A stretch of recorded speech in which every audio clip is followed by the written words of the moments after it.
The Forgotten Twin. Chapter 1. The sister who came back from the dead. The first scream came before the will was even opened. Not from grief, not from sorrow, from recognition. Evelyn Park had been dead for 3 days, and even in death, she still knew how to control a room. Her portrait hung above the marble fireplace, larger than life. Painted when she was 70, but still looking like a queen who had never asked permission from anyone. Her silver hair was swept back from a face carved by money, discipline, and quiet cruelty. Her eyes seemed to follow everyone in the room, especially her granddaughters. Clara Park sat nearest the attorney, hands folded in her lap, wearing black silk and a widow's expression. Though she had never married and had never truly mourned anyone but herself, at 41, she had inherited her grandmother's bone structure and her father's taste for domination. She did not cry at funerals, she curated them. Beside her sat Evelyn Park, younger by 3 minutes, though she brought it up often enough that no one ever forgot it. Vivian was softer where Clara was sharp, prettier in a way people trusted, which made her far more dangerous. Her grief looked believable. The tremble in her lips looked almost holy. Across from them sat their brother, Nathaniel Park, the only son, the public face of the family foundation, a man who had built his entire reputation on appearing decent while doing absolutely nothing brave. They were the last recognized heirs of the Park fortune. At least, that was what they believed. The housekeeper stood near the tea service, silent as wallpaper. Her name was Rose. For 22 years, Rose had dusted the silver, polished the floors, arranged the flowers, remembered everyone's allergies, and disappeared whenever the family began speaking about money. No one ever looked directly at her, unless they needed something removed, cleaned, poured, or blamed. She stood now with her gray hair pinned low, her face calm, her hands steady around the porcelain teapot. No one noticed that she had not taken her eyes off the front door. The attorney, Mr. Vale, cleared his throat. "Before we begin," he said, "Mrs. Park left very specific instructions regarding attendance." Clara's eyes narrowed. "Everyone required is here, Mr. Vale looked down at the sealed envelope in front of him. "No," he said quietly, "not everyone." That was when the door opened. The winter light from the hallway cut into the room like a blade. A woman stepped inside wearing a long black coat, leather gloves, and a veil pinned neatly over her face. She stood still for one perfect second, letting the room see the shape of her before it saw the truth. Vivian stopped breathing. Nathaniel rose halfway from his chair. Clara whispered one word, "Number." The woman lifted her gloved hands and slowly removed the veil. She had the Park cheekbones, the Park eyes, the Park mouth, and when she spoke, her voice trembled just enough to sound like someone returning from a grave she had not chosen. "Hello, Clara," she said. "Hello, Vivian." The teacup slipped from Vivian's hand and shattered across the floor. The woman smiled. "My name is Mia Park," she said, "and I believe you were told I died 25 years ago." No one moved. Even the fire seemed to quiet itself. Mr. Vale stood. "Mrs. Park's third granddaughter has arrived. We may now begin." Clara's face had gone colorless, but her voice remained cold. "This is impossible." Mia looked at her. "I used to think so too." Vivian pressed one hand to her chest. "Mia died." "No," Mia said. "Mia was hidden." Nathaniel turned to the attorney. "What kind of sick performance is this?" Mr. Vale did not flinch. "One your grandmother paid for in advance." That sentence changed the air in the room, not because it explained anything, because it suggested Evelyn Park had known exactly what would happen after she died. And that meant the will was not just a document, it was a trap. Mia walked into the sitting room with quiet confidence, each step measured. She did not rush toward them. She did not beg to be believed. She simply took the empty chair at the far end of the table, the chair no one had used since childhood, the fourth chair. The forbidden chair. Rose bent to collect the broken porcelain from the rug. Her hand paused for half a second near Mia's shoe. Mia glanced down. Their eyes met. A silent understanding passed between them so quickly that no one else saw it. Then Rose lowered her head and continued cleaning.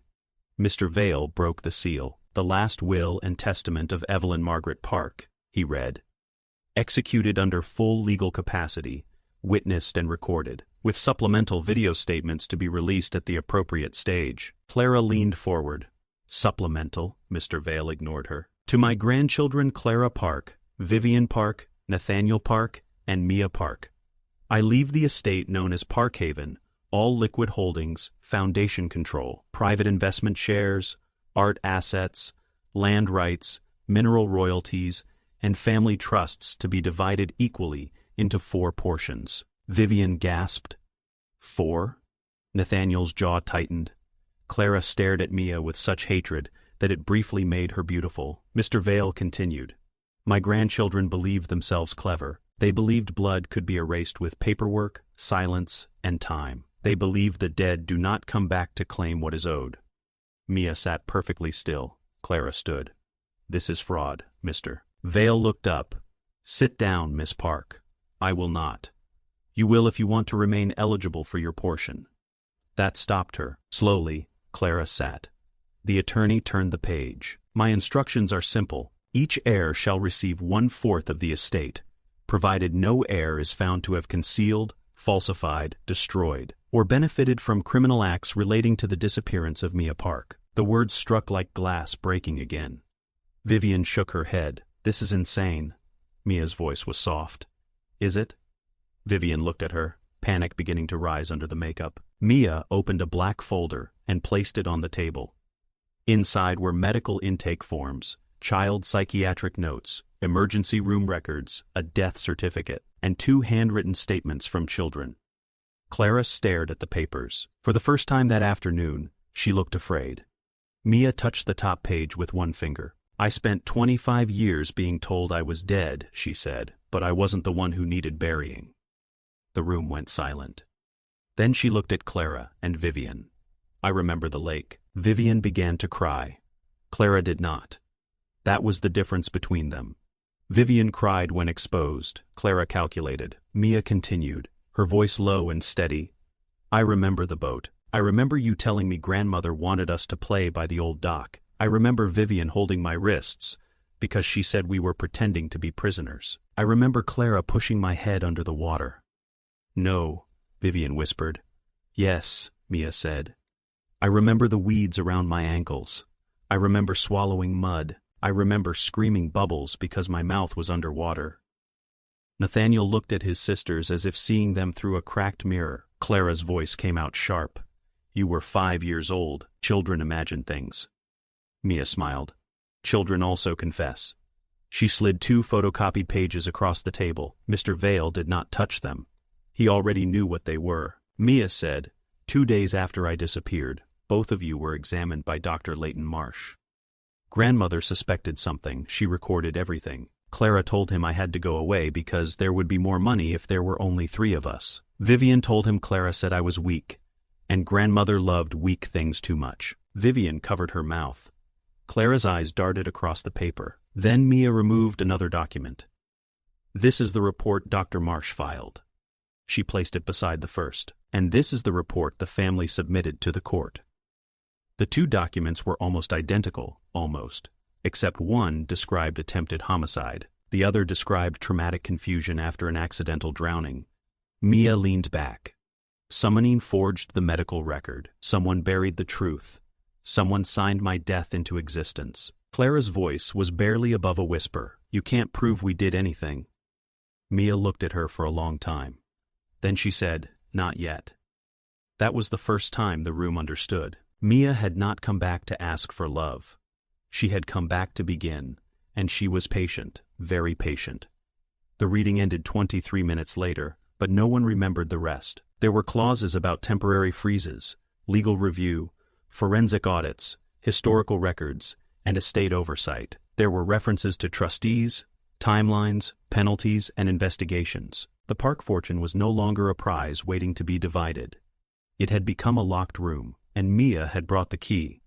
When Mr. Vale closed the folder, Clara was the first to recover. I want private verification, she said. Deedna, identity records, witness protection files, everything. Mia stood slowly. You'll get all of that. Vivian flinched at her calmness. Mia turned toward the portrait above the fireplace. Grandmother wanted truth, she said. I want memory. Then she looked back. And I want to know which of you remembers first." She walked out without waiting to be dismissed. No one followed her.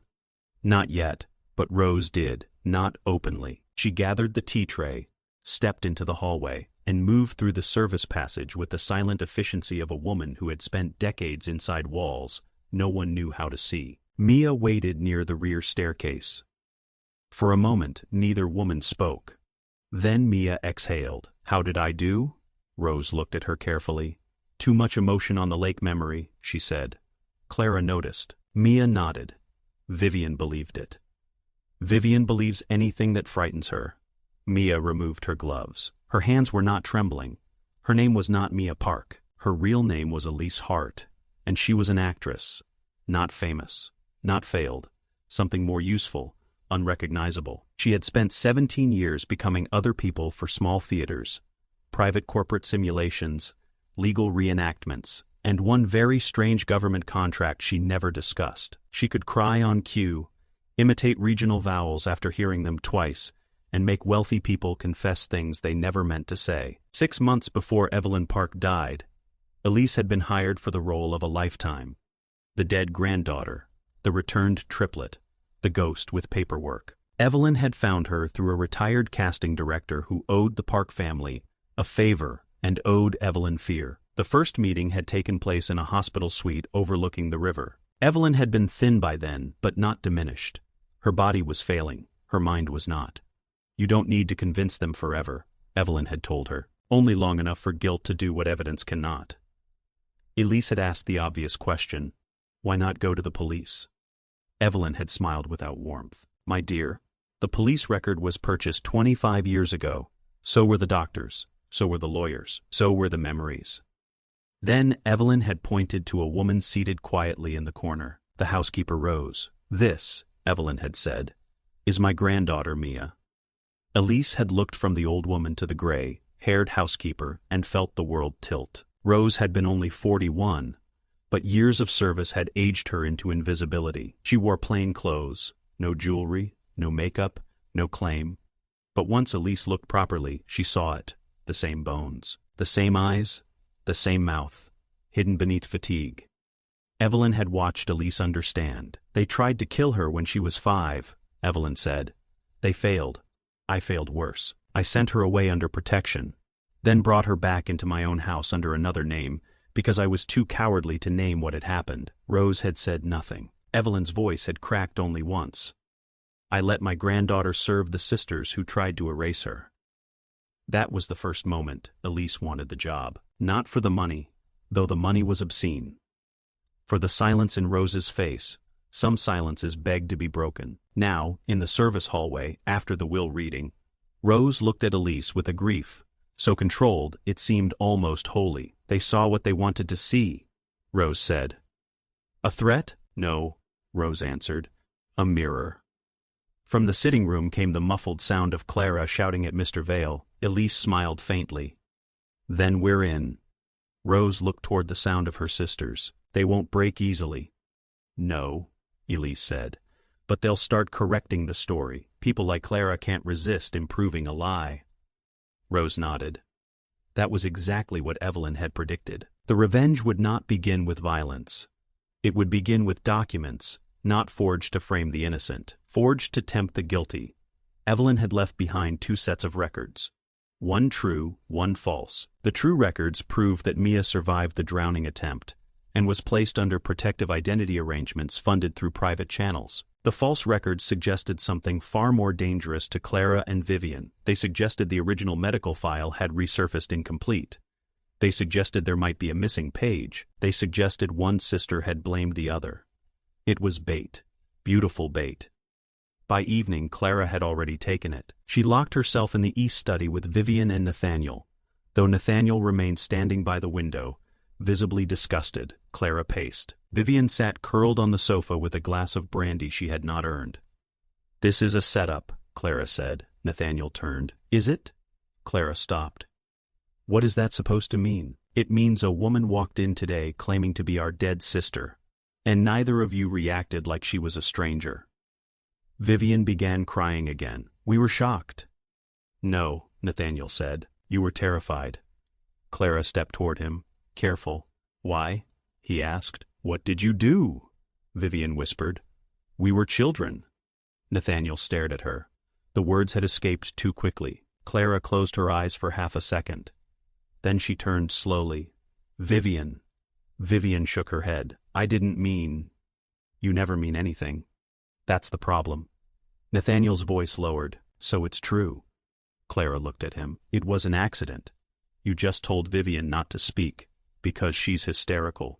She said you were children. Clara's face hardened. Nathaniel looked between them. My God. Vivian stood suddenly. You don't understand. Grandmother hated us after that. She looked at us like monsters. We were 5. We didn't know what death was. Clara spun on her. Stop talking. But Vivian had been waiting 25 years to be forgiven by someone, anyone. It was a game, she cried. Clara said. Mia was stealing everything. She said grandmother loved Mia best, because Mia was sickly and quiet, and always sitting on her lap. She said if Mia disappeared, things would be fair. Nathaniel's hand went to the back of a chair as if he needed it to remain upright. Clara moved fast. She struck Vivian across the face. The sound cracked through the study. Vivian froze. Nathaniel stepped forward. Don't touch her. Clara pointed at him. You think you are clean because you don't remember. You were there after. I was 2 rooms away. You lied too. I was 5. We were all 5. No, Nathaniel said. Apparently 2 of you were murderers. The word hung there. Murderers. Vivian folded inward, as if the word had entered her body. Clara laughed once, without humor. She didn't die. You thought she did. Clara's eyes flashed. For 1 second the mask slipped, and there it was. Not guilt, resentment. Yes, Clara said. And everyone survived, didn't they? Including her? Nathaniel recoiled. Clara saw it and recovered too late. Outside the study door, Rose stood in the corridor, holding a tray.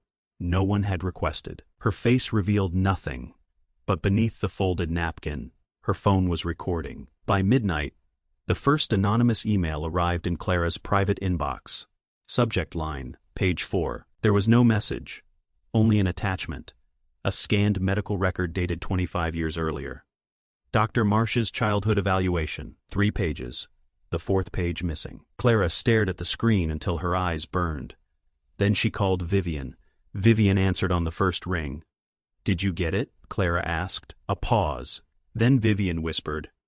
Yes. Clara closed her laptop. Don't speak to anyone. What if T here is more? There isn't. You don't know that. I handled it. The silence on the line changed. Vivian's voice became very small. You handled what? Clara looked toward the locked door of her bedroom for the first time in years. She felt 5 years old again. Wet grass. Muddy shoes. Vivian crying. Mia not moving. Grandmother screaming. Then a doctor with soft hands and frightened eyes. Her father saying, Do you understand what happens to this family if this gets out? Her mother saying, They are children. Her grandmother saying nothing. Only holding Mia's blue sweater against her chest, like it was a body. Clara forced the memory away. I handled the records, she said. Vivian breathed shakily. You told me father did. I told you what you needed to believe. Oh my God. Listen to me, Clara said. Whoever sent this wants us unstable. Do not respond.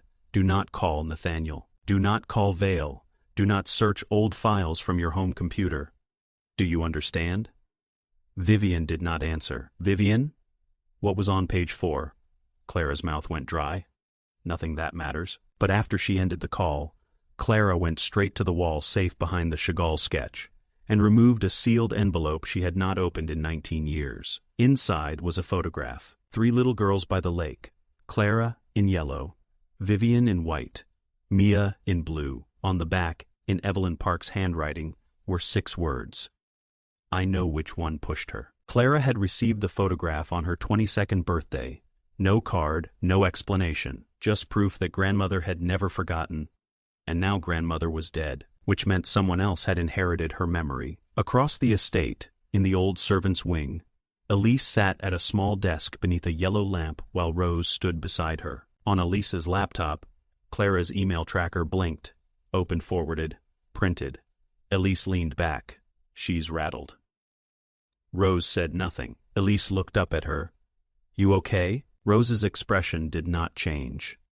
I have been okay for 25 years, she said. That is not the same as being alive. Elise closed the laptop gently. She hit Vivian tonight. Rose nodded. You expected that? I expected worse. Elise studied her. There was a question she had wanted to ask since the beginning, but she had never found the right moment. Now the house was dark, Evelyn was dead, and the lie had begun breathing. Why didn't you leave? Rose looked toward the small window. Beyond it, the east lawn stretched silver under moonlight, leading down toward the lake. The lake no one used anymore, because my grandmother asked me not to. That's all, Rose smiled faintly. Number, because I wanted to know who they became. And? Rose's eyes hardened. They became exactly what they were. In the morning, Vivian found the doll. It was sitting on the vanity in her bedroom, a porcelain doll in a blue dress. One eye cracked, hair damp. Vivian screamed so loudly that two maids came running. Clara arrived 30 seconds later in a robe, furious and pale. What is it? Vivian pointed. Clara saw the doll and went still. It had belonged to Mia, not the fake Mia, the real Mia, the little girl in blue who used to carry it everywhere until the day at the lake. Vivian backed into the wall. How did it get here? Clara picked up the doll carefully, as though it might explode. A small paper tag was tied around its wrist. Clara unfolded it. 4 words. Do you remember now? Vivian slid down the wall, sobbing. Clara crushed the note in her fist. This is harassment, Vivian whispered. It's her. It is not her. She remembered the doll. Anyone could have known about the doll. No one knew, Vivian said. Grandmother locked Mia's things away. Clara turned toward the doorway. Rose stood there with breakfast linens. Clara's eyes narrowed. How long have you been standing there? Rose lowered her gaze. I heard Miss Vivian scream. Clara walked toward her. Did you touch anything in this room? No, Miss Clara. Look at me. Rose did. For a second, Clara searched her face, really searched it. Rose felt the old terror rise like cold water around her throat, but Clara saw only the servant she had ignored for decades. A woman beneath her, invisible safe. Clara stepped back. Get out. Rose bowed her head and left. In the hallway, she allowed herself one breath, only one. Then she continued walking. By noon, the estate had become a theater of suspicion. Clara ordered all staff searched. Vivian refused to leave her room. Nathaniel called Mr. Vale demanding private investigators, then called again demanding to know why the foundation accounts had been placed under review. Elise, as Mia, remained in the guest house at the edge of the property, granting no interviews, making no threats, waiting for fear to ripen. At 3 o'clock, Clara came to her. She did not knock. Elise was sitting by the window reading Evelyn's private diary, or at least pretending to. The diary was real. The pages Clara needed to fear had been carefully marked. Clara entered like a woman storming a courtroom. You are not Mia. Elise looked up slowly. No. Number? What am I? A hired liar. Elise smiled. Then why are you afraid of me? Clara crossed the room and slapped the diary shut. Because liars are expensive. I want to know who's paying you. Elise stood. They were the same height. That bothered Clara. Your grandmother paid everyone, Elise said. Doctors, lawyers, police, maybe actresses too? Clara's eyes sharpened. There, the bait again. Elise continued softly. But if I am not Mia, then you have nothing to worry about. Clara leaned close. I don't know what game you are playing, but I know how this family survives. Yes, Elise said. That's what frightens me. Clara's smile was thin. You should be frightened. Elise let silence stretch. Then she whispered, You said that before. Clara froze. Elise tilted her head. At the dock. Clara's pupils changed, tiny, almost nothing. But Elise saw it. Actors lived on almost nothing. You told me I should be frightened, Elise said. Then you pushed me. Clara stepped back. For one full second, she was not 41. She was 5. Then the adult returned. You are good, Clara said. Elise gave her a sad smile. I had 25 years to practice being dead. Clara walked to the door, but before leaving, she turned. If you are Mia, you should have stayed dead. The door slammed. Elise waited 5 seconds. Then she touched the small recorder taped beneath the side table. The red light blinked. Captured. That evening, Mr. Vale received an encrypted file. Not from Mia, not from Rose, from Evelyn Park. It had been scheduled before her death. Released only after Clara made a direct threat in the guest house. Evelyn had planned even for that. Mr. Vale opened the file in his office with the door locked. A video appeared. Evelyn Park sat in her wheelchair, wrapped in a dark shawl, thinner than in her portrait, but somehow more terrifying. If you are watching this, she said, then Clara has begun behaving like Clara. Mr. Vale closed his eyes briefly. Then Evelyn continued. The performance must proceed. Do not intervene too early. Guilt is not enough. They must act. They must reveal the architecture of the original lie by trying to protect it. The video flickered. Evelyn leaned closer to the camera. And if Rose loses courage, remind her of this. She is not my servant. She is not my shame. She is the only innocent Park left. Mr. Vale stopped the recording there. For a long time, he said nothing. Then he picked up the phone. At Parkhaven, Rose answered in the pantry. Yes, Mr. Vale's voice was gentle. Your grandmother wanted me to tell you something. Rose closed her eyes. What? She said the house was always yours. Rose gripped the phone so tightly her knuckles whitened. Behind her, through the cracked pantry door, she could hear Vivian crying upstairs and Clara giving orders below. The house was alive with fear. For 25 years, Rose had moved through its rooms like a ghost. Now the ghosts were moving through them. That night, Vivian dreamed of the lake. She woke choking, not from water, from memory. In the dream, Mia had not screamed. That was the part Vivian had buried deepest. Mia had looked at her, under the surface, through the green-brown water, eyes open, hair floating. One hand reaching not toward Clara, but toward Vivian, because Mia had trusted Vivian, because Vivian had held her wrists, because Clara had pushed. But Vivian had not let go. At 2:13 a.m. in the morning, Vivian left her room barefoot and walked down the west corridor toward the nursery wing, abandoned for decades. The door was unlocked. It should not have been. Inside, everything was covered in white sheets, 3 small beds, 3 wardrobes, 3 rocking horses, and 1 empty space where the 4th bed should have been. Vivian stepped inside. On the far wall, someone had written in red lipstick across the old nursery mirror, "You held my hands." Vivian made a sound like an animal. Behind her, floorboards creaked. She spun. Mia stood in the doorway, pale, silent, almost luminous in the dark. Vivian backed away. "I am sorry," she whispered. Mia said nothing. "I was scared of Clara." Mia stepped into the room. Vivian began to shake. "She said you would ruin everything. She said grandmother was going to leave you more because you were special. I didn't want to hurt you. I just didn't want Clara to hate me." Mia's voice was barely audible. "So you let me drown?" Vivian covered her ears. "Number, you held my hands. Number, you held my hands." Vivian sank to the floor. "Yes," she sobbed. "Yes, I held them." The words left her like poison. At the end of the hall, inside the linen closet, Rose stood in darkness with her phone raised, recording every word. Tears ran silently down her face. Not because Vivian confessed, because the confession did not heal anything. It only proved the wound had been real. Mia knelt in front of Vivian. Elise knew she was supposed to press harder. Evelyn's plan required escalating pressure until both sisters turned on each other, until Clara tried to destroy evidence, until the estate courts had enough to strip them clean. But looking at Vivian on the floor, shaking like a child, Elise felt the danger of the role. Revenge was easiest when monsters stayed monstrous. Vivian was not innocent, but she was broken, and broken people made the cruelest kind of evidence, because they reminded you that evil did not always arrive snarling. Sometimes it arrived crying.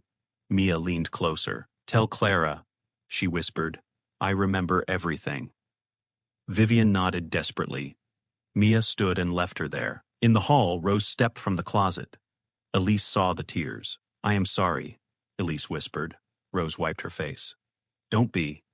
But her voice had changed. For the first time, Elise heard the little girl beneath it, the one who had reached through dark water for a sister who would not let go. At breakfast, Vivian looked destroyed. Clara noticed immediately. Nathaniel noticed too. Rose poured coffee. Elise did not attend. That absence did more damage than her presence would have. Clara buttered toast with surgical precision. Sleep badly? Vivian stared at her plate. Clara watched her. What did you do? Vivian's eyes filled. Nathaniel set down his cup. Vivian? Clara's voice lowered. Answer me. Vivian looked up. She knows. Clara went still. Rose continued pouring coffee. A single drop spilled into Clara's saucer. Clara looked at it, then at Rose. Careful. Yes, Miss Clara, Vivian whispered. She knows I held her hands. Nathaniel pushed away from the table. Clara rose slowly. You spoke to her. Vivian shook her head. She came to the nursery. The nursery is locked. Not last night.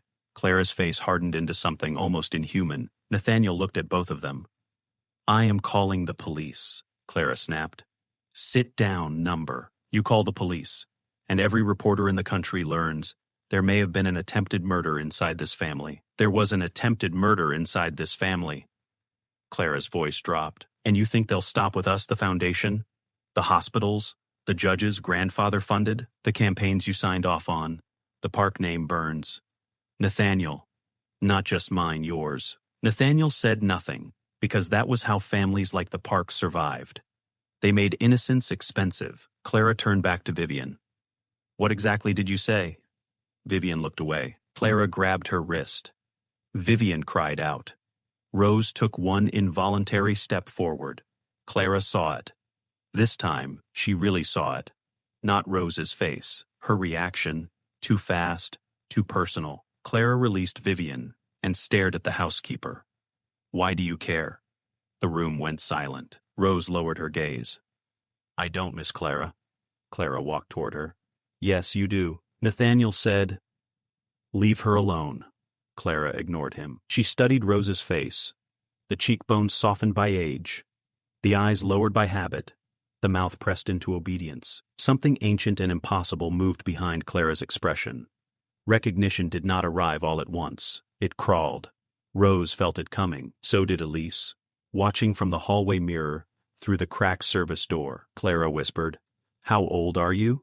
Rose's hands tightened around the coffee pot. 41. Vivian looked up. Nathaniel turned. Clara's face drained of color. The room seemed to shrink around Rose. Clara took one step back. Number Rose said nothing. Clara shook her head. Number. Vivian stared at Rose as if the floor had opened beneath her. Nathaniel whispered, Rose? For 22 years, they had called her by a name Evelyn gave her. For 22 years, she had answered. Rose slowly set the coffee pot down. Her hands were steady now. The silence became unbearable. Then Clara laughed. It was not sane. Oh, she said. Oh, grandmother. You evil old woman. Vivian began trembling. Nathaniel stood frozen. Rose looked Clara directly in the eyes. For the first time in 25 years, she did not lower them. Clara's voice became a whisper. It was you. Rose said nothing. Clara pointed toward the guest house. Then who is she? Before Rose could answer, Mr. Vale entered the dining room. He had arrived without being announced. In his hand was another sealed envelope. He looked at Rose first, then at Clara, then at Vivian. The second condition of the will has been triggered, he said. Clara's lips parted. Mr. Vale placed the envelope on the table. Mrs. Park instructed that, if any member of the family identified rose before the scheduled disclosure, the estate freeze would become permanent pending criminal review. Vivian let out a small cry. Clara stared at the envelope, like it was a snake. Mr. Vale continued, and she left a message. He opened the envelope and removed a single sheet. Evelyn's handwriting, sharp, elegant, merciless, Mr. Vale read aloud, to Clara and Vivian, if you are hearing this, then at last you have looked closely enough at the woman who has served your meals, folded your clothes, and cleaned the rooms you believed belonged to you. Her name is not Rose. Her name is Mia. She has been home all along. Vivian collapsed into her chair. Nathaniel covered his mouth. Clara did not move.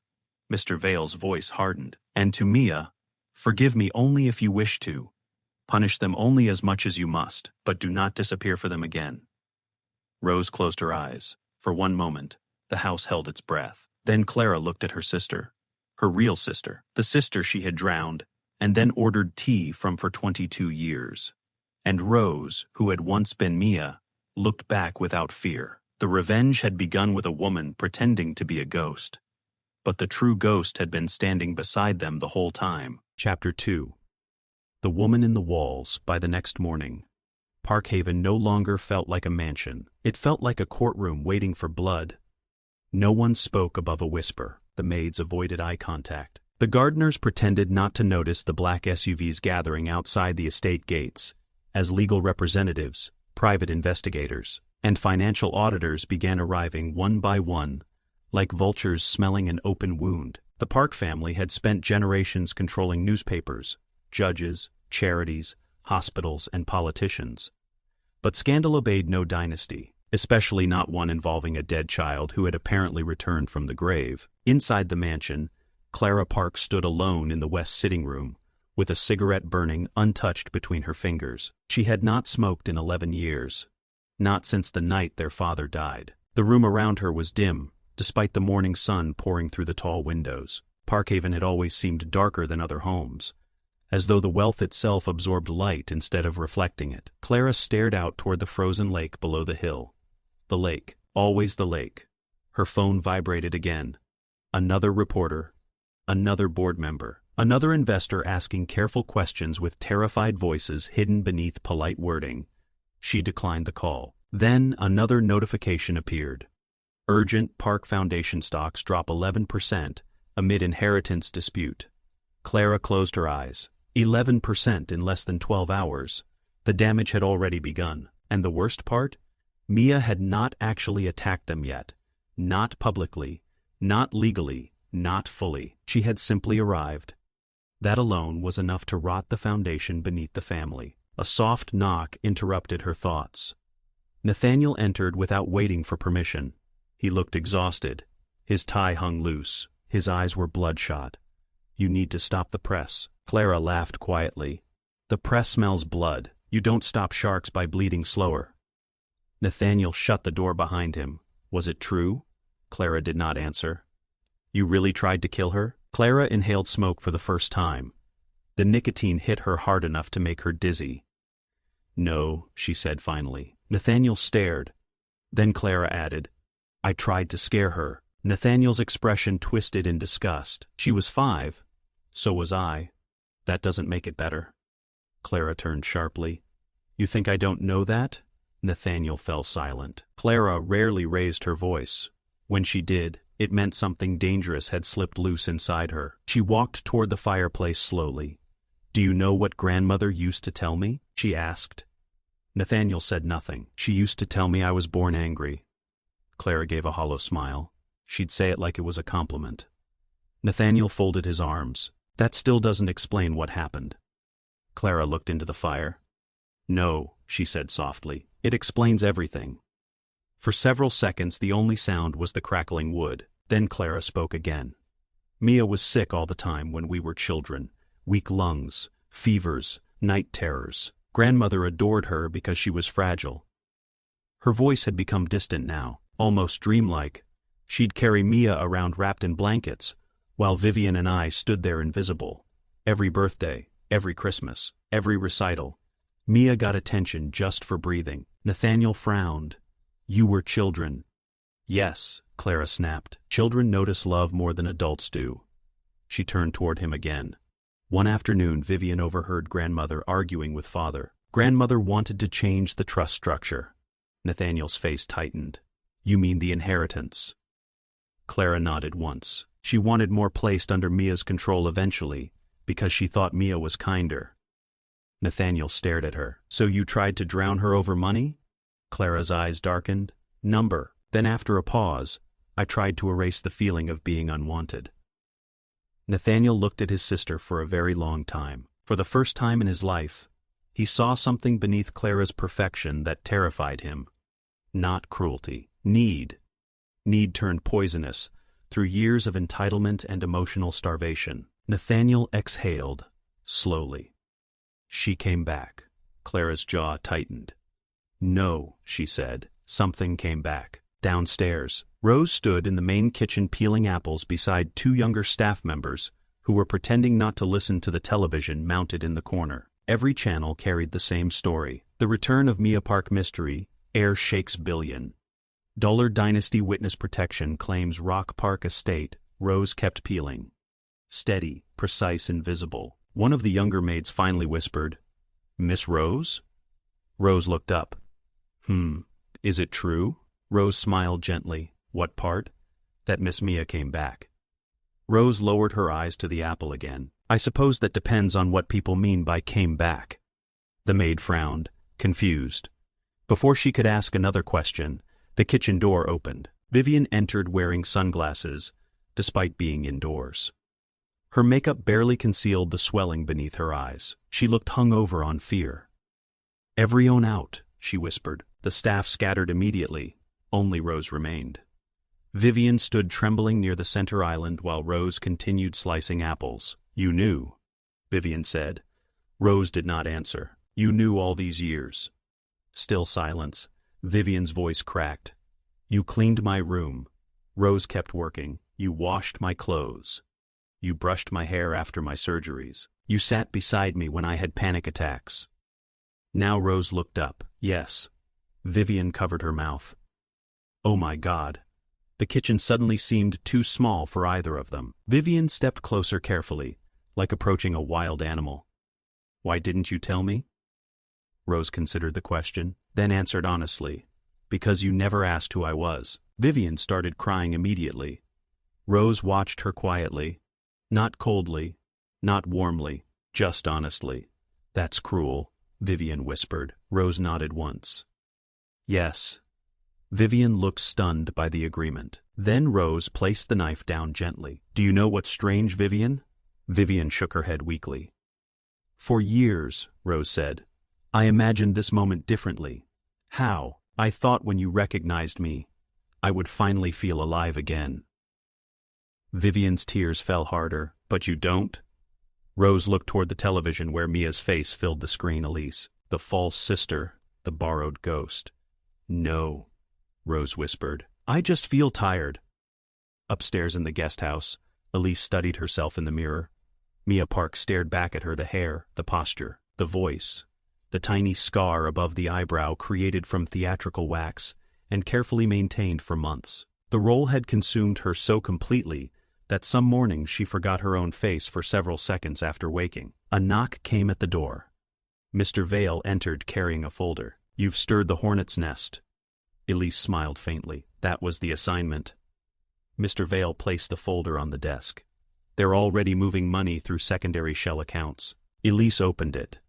"Bank transfers, offshore reallocations, emergency asset protections." Clara was trying to shield portions of the fortune before legal review tightened further.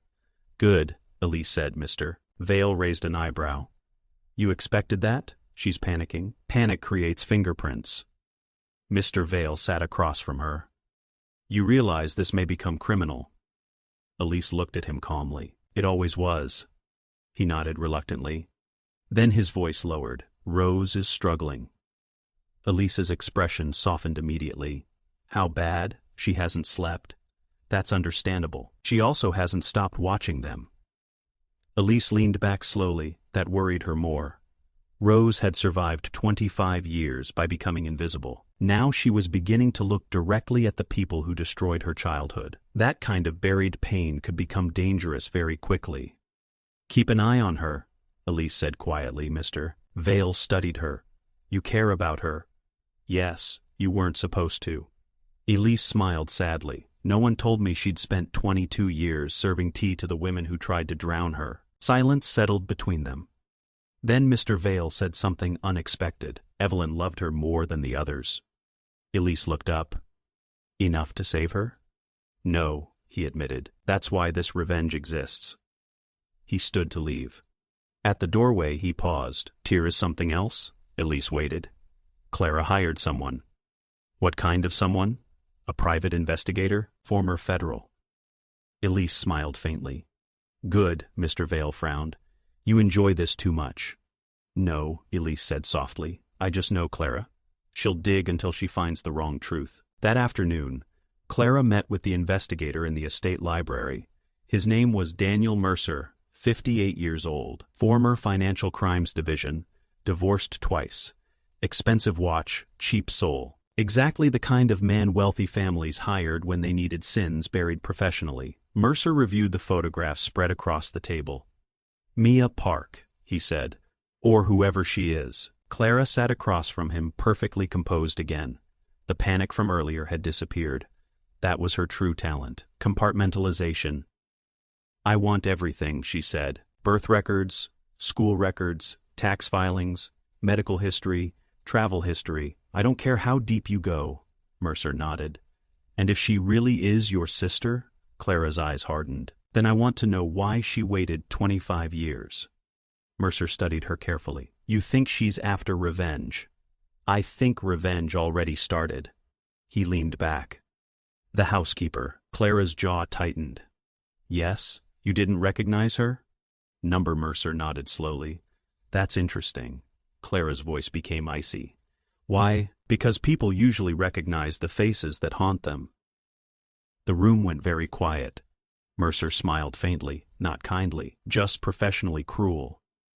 I read the old reports, he said. You were all children. Accidents happen. Clara stared at him. No, she said softly, not like this. Mercer held her gaze for several seconds.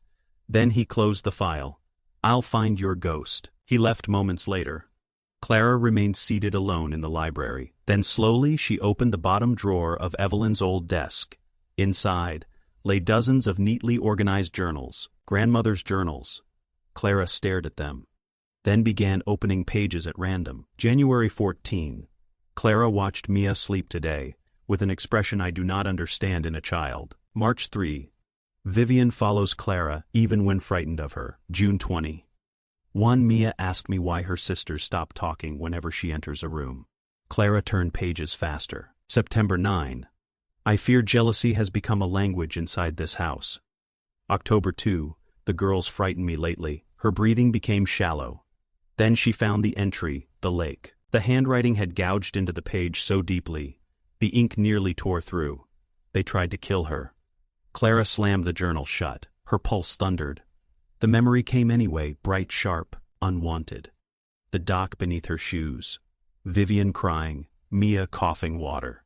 Grandmother screaming for help. And Clara standing there feeling not horror, but disappointment. Because Mia was still alive. Clara suddenly stood so fast the chair crashed backward. Number. The word escaped before she could stop it. Number, but the memory remained. Not blurred, not uncertain, perfectly clear. And somewhere deep inside herself, Clara realized something terrifying. She had spent 25 years believing she buried the worst part of herself beside that lake. Now it was waking up again. That evening, Elise walked the estate grounds alone. Snow drifted lightly across the gardens. Parkhaven looked beautiful at dusk in the same way abandoned cathedrals looked beautiful, cold, haunted, built by people who believed permanence could be purchased. She stopped near the frozen lake. The water reflected the dying light like dark glass. You shouldn't stand there. Rose approached quietly behind her. Elise smiled faintly. Occupational hazard. Rose stood beside her. For several moments neither spoke. Then Rose said, I used to dream about this place. Elise looked over. After you left? Rose nodded. I dreamed I was still underwater. Her voice remained calm. That made it worse. I'd wake up choking for years. Elise hesitated. Why did Evelyn bring you back here? Rose's expression became complicated. Because she was trying to love me. That sounds cruel. Rose gave a tired smile. It was. The wind moved through the dead trees softly. Rose stared at the lake. She found me after the attack. Not immediately. Months later. Elise frowned. You remember? Rose nodded once. Fragments. A woman pulling me from a hospital bed. Different names, different cities. Always changing schools. Always being told not to tell anyone who I was. Her eyes remained fixed on the ice. Then one day, grandmother appeared. She cried for hours. Elise listened carefully. She said she couldn't undo what happened, but she could keep me close. And this was her solution. Rose laughed quietly. She thought hiding me in plain sight would protect me? Did it? Rose considered. Yes. Then after a pause, and no. The lights from the mansion glowed behind them now, warm from a distance, poisonous up close. Elise looked toward the house. Do you ever wish you'd destroyed them sooner? Rose's answer came immediately. Number, Elise looked surprised. Rose folded her hands against the cold. I wished they'd become better people. The sadness in that sentence hurt more than rage would have. Inside Parkhaven, Vivian sat alone in her bedroom staring at childhood photographs spread across the bed. 3 girls. Always 3 girls. Clara standing straight even at age 5. Vivian smiling nervously. Mia quiet and watchful. Vivian touched one photograph with trembling fingers. She remembered things now, not everything, but enough. The games, the cruelty. Clara's jealousy growing sharper every year. Mia trying desperately to keep peace between them. Then the day at the lake, Vivian began crying again. A soft knock interrupted her. Nathaniel entered carrying a glass of water. You haven't eaten? Vivian wiped her eyes quickly. I am not hungry. Nathaniel sat beside her carefully. For years he had avoided emotional conversations in this family, because emotional truth behaved like acid here. Touch it too long and everything dissolved. But now avoidance no longer seemed possible. She forgave you once, he said quietly. Vivian looked up. What? Nathaniel pointed toward the photos. When we were children before she disappeared. Vivian frowned weakly. Nathaniel continued. You broke her music box accidentally, remember? Vivian blinked. A memory surfaced faintly. Mia crying quietly over a shattered ballerina figurine. Vivian terrified Clara would blame her. Then Mia telling grandmother it had been her own fault. Nathaniel looked at his sister sadly. She protected you all the time. Vivian covered her face. I know, Nathaniel hesitated. Did Clara really push her? Vivian's breathing became uneven. Yes, Nathaniel closed his eyes briefly. And you held her? Vivian nodded. The silence afterward felt endless. Then Nathaniel whispered, You should tell the police. Vivian looked horrified. They'll destroy us. Nathaniel laughed bitterly. Maybe we deserve it. Before Vivian could answer, Clara entered. The room changed immediately. It always did when Clara entered, even as children, especially as children. Clara shut the door behind her. We have another problem. Nathaniel stood. What now? Clara looked directly at Vivian. The investigator found inconsistencies. Vivian froze. What kind? She can't verify Mia's federal protection history. Nathaniel frowned. So if this woman isn't really Mia, the entire inheritance challenge collapses. Vivian stared. You think she's fake? I know something's wrong. Nathaniel crossed his arms. Or maybe witness protection records are sealed. Clara shook her head. Number, there are gaps. Too many. Vivian whispered. What about Rose? Clara's expression darkened. That's what worries me. Nathaniel looked between them. You still haven't explained why grandmother hid her. Clara said nothing. Nathaniel stepped closer. What else happened after the lake? For the first time in years, Clara looked uncertain. Then she spoke carefully. Grandmother blamed us. Nathaniel waited. She said Mia would never be safe with us. Vivian whispered, because she wasn't. Clara ignored her. She threatened Father with police. Father threatened scandal. Grandmother disappeared for 3 days with Mia after the hospital. Nathaniel frowned. And when she came back, Mia was gone. Vivian's voice trembled. She told us Mia died. Nathaniel stared. So grandmother lied to everyone? No, Clara said quietly. Not everyone. The realization moved slowly across Nathaniel's face. She made you live with it. Clara did not answer. Because that had been Evelyn Park's real punishment. Not prison, not exposure. Memory, 20. 5 years of it. 25 years wondering whether Mia had truly died. 25 years waking at night hearing water. 25 years watching every unknown woman enter a room and feeling fear before recognition. Evelyn had weaponized uncertainty itself. And now, even dead, she was still tightening the blade. Late that night, Mercer called Clara from his hotel. "I found something." Clara sat upright immediately. "What? A woman named Elise Hart?" Clara's pulse quickened. "Who is she?" "Actress. Mostly theater. Some corporate identity work. Financial problems until 6 months ago." Clara went still. "And she received a substantial payment from a shell company linked to Evelyn Park." Silence. Then Clara smiled slowly for the first time in days. "There it is," Mercer continued. "She vanished shortly afterward. Then Mia Park appeared." Clara closed her eyes. Relief flooded her so intensely, it almost felt euphoric. Fake. The ghost was fake. "Yes," she whispered, but Mercer wasn't finished. "In here is one problem," Clara frowned. "What?" "I still can't explain the housekeeper." The relief weakened instantly. Mercer's voice lowered. "She has no digital footprint before 22 years ago, no family, no prior employment records, nothing." Clara's smile vanished completely. "And T here is something else." "What?" Mercer hesitated. "Then I pulled old hospital photographs from the original incident." Clara gripped the phone tighter. "And? The housekeeper has the same scar behind her left ear as the surviving child."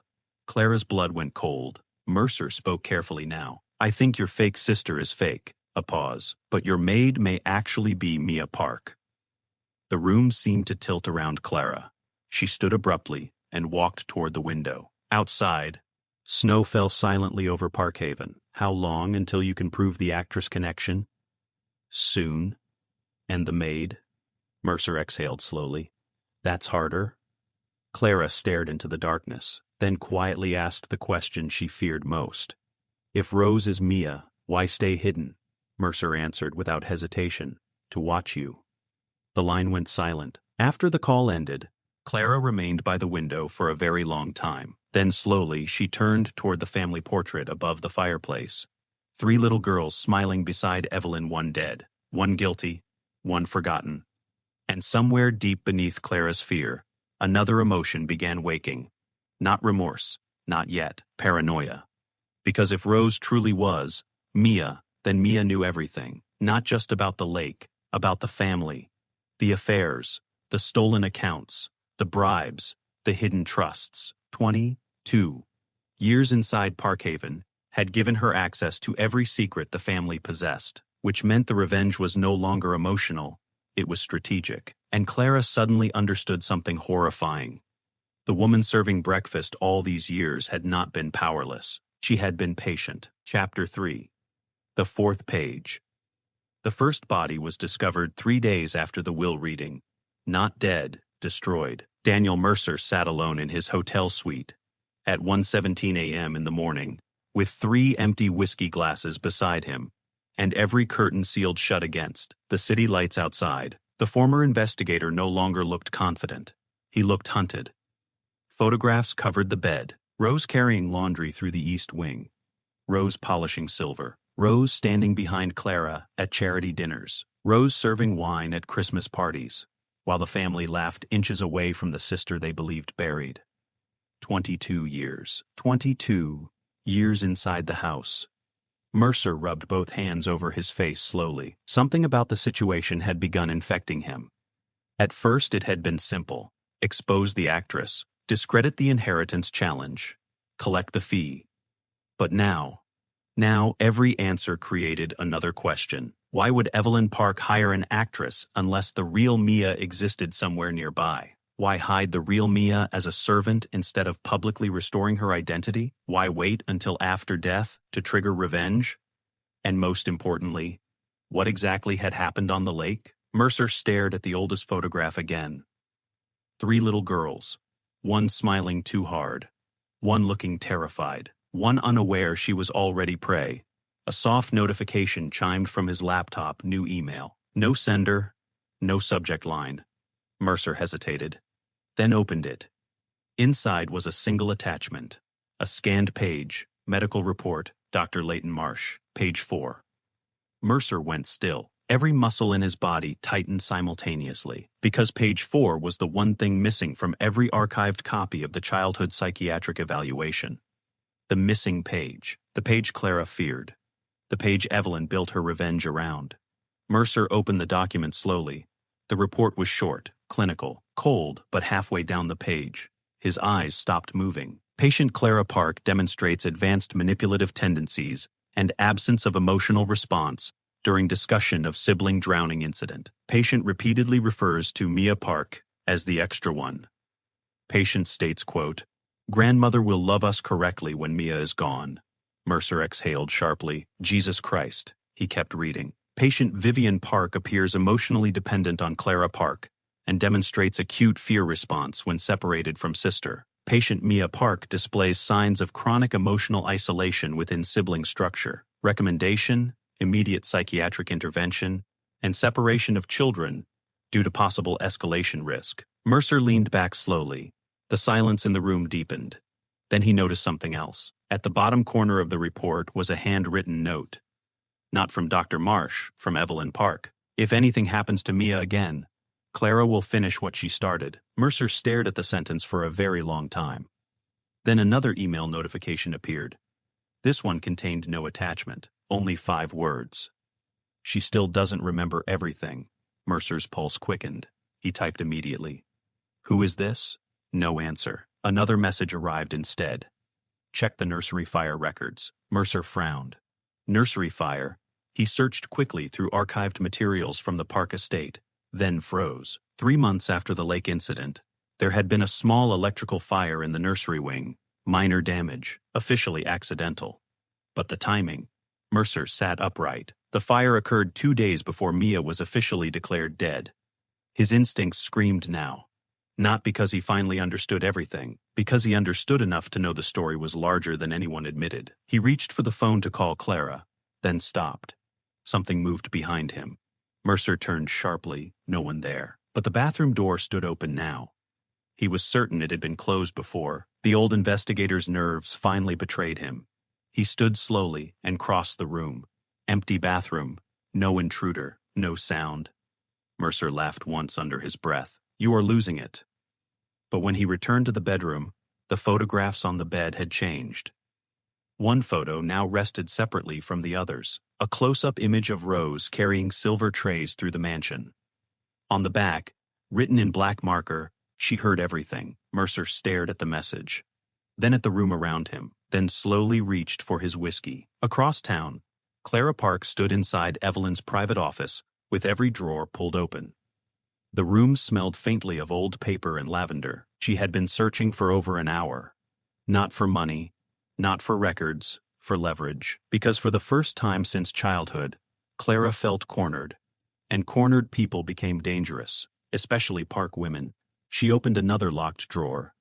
Inside sat dozens of cassette tapes carefully labeled by date: therapy sessions, family recordings, private dictations. Evelyn had documented everything. Clara grabbed one tape randomly and inserted it into the old player beside the desk. Static crackled. Then a child's voice emerged, Vivian crying. "I didn't mean to hold her so hard." Another voice followed, "Dr. Marsh, why were you holding Mia's wrists?" Silence. Then, little Vivian whispered, "Because Clara told me if I let go, she wouldn't love me anymore."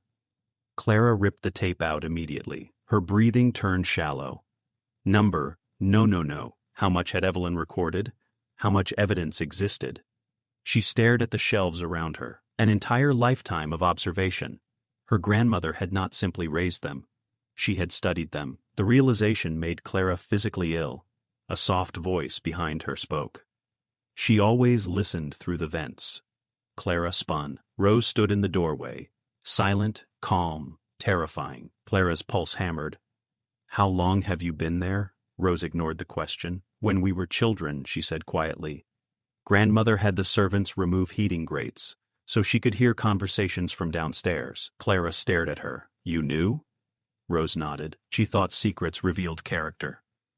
The two women faced each other across Evelyn's office like survivors of the same war who remembered entirely different battles. Clara forced herself steady. "You should have told us." Rose tilted her head slightly. Told you what? That you were alive? Rose almost smiled. You never asked? Clara's jaw tightened. You think this makes you righteous? Number, you are enjoying this. Something flickered in Rose's eyes then, pain, deep and ancient. I spent 22 years bringing you breakfast, she whispered. Do you know what enjoyment would look like? Clara looked away first. That infuriated her. She had never looked away first, not from anyone. Rose stepped into the room slowly. When grandmother brought me back here, she said softly, she told me something strange. Clara said nothing. She said guilt changes shape over time. Rose looked toward the old tapes. At first she thought you were evil. Clara's eyes flashed. And later? She thought you were unfinished? That landed harder than accusation, because Clara had always secretly feared it was true. Rose touched the edge of Evelyn's desk gently. She wanted to know whether you'd become better if given enough years. Clara laughed bitterly. So this is some moral experiment? No, Rose said quietly. This is the ending. Before Clara could answer, Rose turned and left the office, but at the doorway she paused. One more thing. Clara looked up. Rose met her eyes directly. I remember the fire. Then she disappeared down the hall. Clara went cold. The fire, the nursery fire. Why mention that? Unless... The memory surfaced suddenly, bright, sharp, horrible, smoke. A hallway full of smoke. Little Vivian screaming. Clara standing outside the nursery door while flames crawled along the curtains. And inside, Clara staggered backward. Number. She pressed both hands against the desk. Because for years she had believed the fire was an accident. But memory was changing now, pieces returning. She remembered locking the door, not to kill anyone, just to scare Mia again. Only Mia had already been removed from the house by then, hadn't she? Clara's mind reeled. The timeline no longer made sense. For the first time in her life, Clara began doubting her own memories. And that was exactly what Evelyn intended.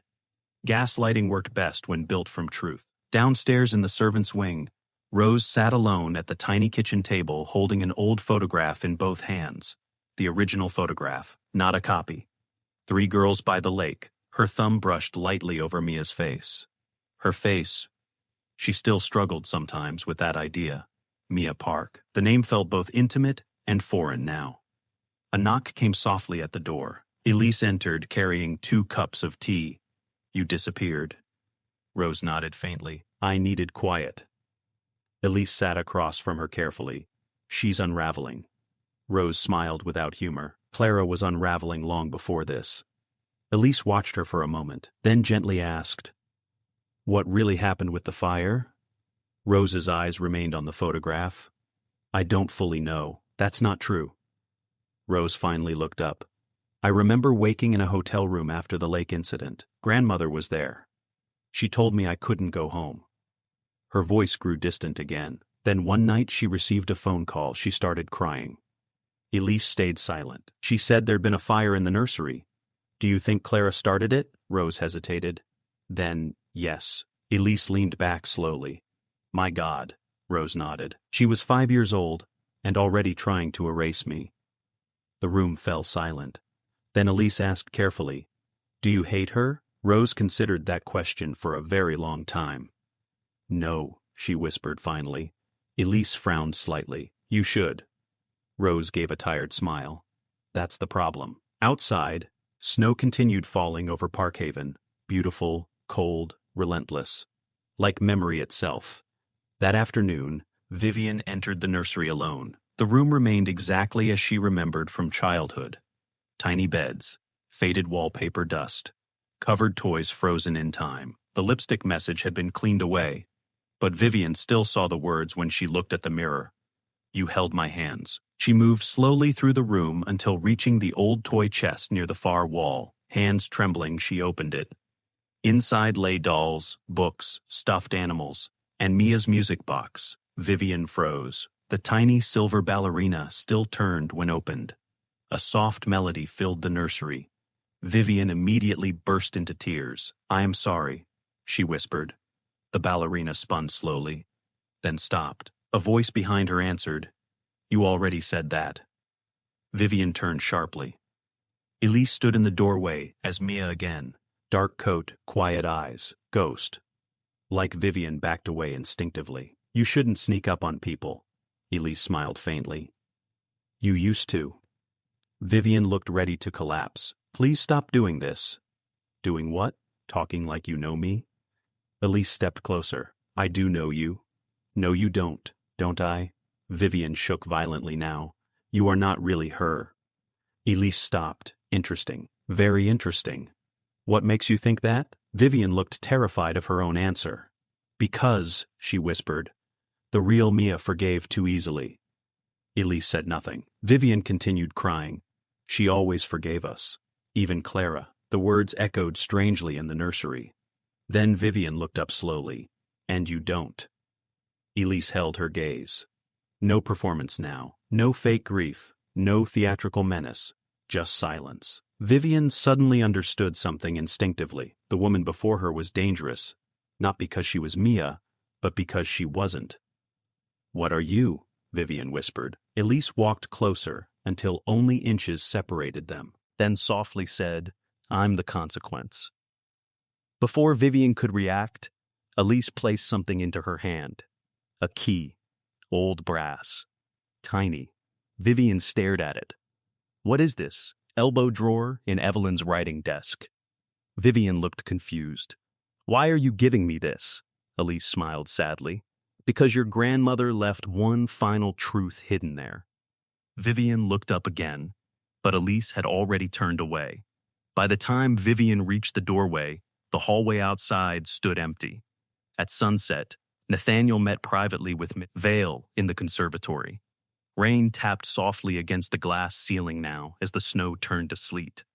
Nathaniel looked exhausted beyond language. I need the truth.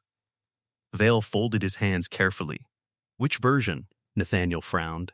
There's more than one? There always is in wealthy families. Nathaniel looked away bitterly.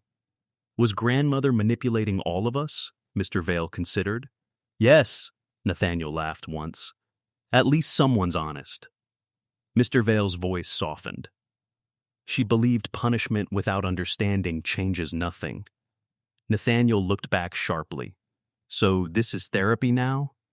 No, Vale said quietly. This is judgment. The older man reached into his briefcase and removed another sealed envelope. Your grandmother instructed me to give you this only if Clara began destabilizing. Nathaniel hesitated, then opened it. Inside lay several photographs and one handwritten letter. Nathaniel scanned the photos first. Hospital images. Bruises on a child's wrists, Mia's wrists. His stomach tightened. Then he read Evelyn's letter. Nathaniel, you were too young to understand what happened at the lake, but not too young to learn silence from your father. That silence poisoned this family more thoroughly than violence ever could. If Clara begins fracturing, you must decide whether you are her brother or her witness. You cannot be both anymore. Nathaniel lowered the letter slowly. His hands trembled. Jesus! Mr. Vale watched him carefully. There's more. Nathaniel looked up. Clara doesn't remember everything. A chill moved through Nathaniel immediately. What does that mean? Mr. Vale hesitated. Then, the original incident at the lake may not have been the only attempt. Upstairs, Clara stood alone in her bedroom, staring at herself in the mirror. She barely recognized the woman staring back. Her control was slipping. Not publicly, not yet, but internally, cracks were spreading everywhere. She opened her medication drawer. Empty. Had she already taken them? She couldn't remember. That frightened her more than anything. Clara never forgot details. Never. A sudden knock interrupted her thoughts. Vivian entered holding the small brass key. I found something. Clara looked irritated immediately. What now? Vivian showed her the key. Mia gave me this. Clara froze. Mia? The actress. Clara stepped closer. What did she say? She told me grandmother left something hidden. Clara stared at the key. Then recognition hit. Evelyn's writing desk. The hidden drawer. Her pulse quickened. Without another word, Clara grabbed her coat and stormed from the room. Vivian followed close behind. The two sisters moved quickly through the darkening hallways toward Evelyn's office. Rain lashed the windows now. Thunder rolled over the estate. By the time they reached the office, Clara's hands were shaking. She inserted the key into the hidden compartment beneath the desk. Click. The drawer slid open slowly. Inside rested only one object, a videotape, labeled in Evelyn's handwriting, F.War Clara. Vivian whispered, "Don't," but Clara already inserted the tape. Static filled the screen. Then Evelyn appeared, old, frailer than before, but still terrifyingly alert. "Hello, Clara." Clara folded her arms defensively. "If you were watching this, then you finally remembered the fire." Clara's face drained. Vivian covered her mouth. Evelyn continued. "You told yourself it was an accident because children survive guilt by reshaping memory, but you locked the nursery door deliberately." Clara shook her head immediately. "No!" Evelyn's image stared calmly into the camera. "Yes." Vivian began crying softly. "But here is the truth you buried deepest." Evelyn leaned closer. Mia was not inside. Clara froze. "You wanted her afraid. You wanted her trapped. But she had already been moved from the estate under protection arrangements." Clara whispered. "Then who?" Evelyn answered immediately.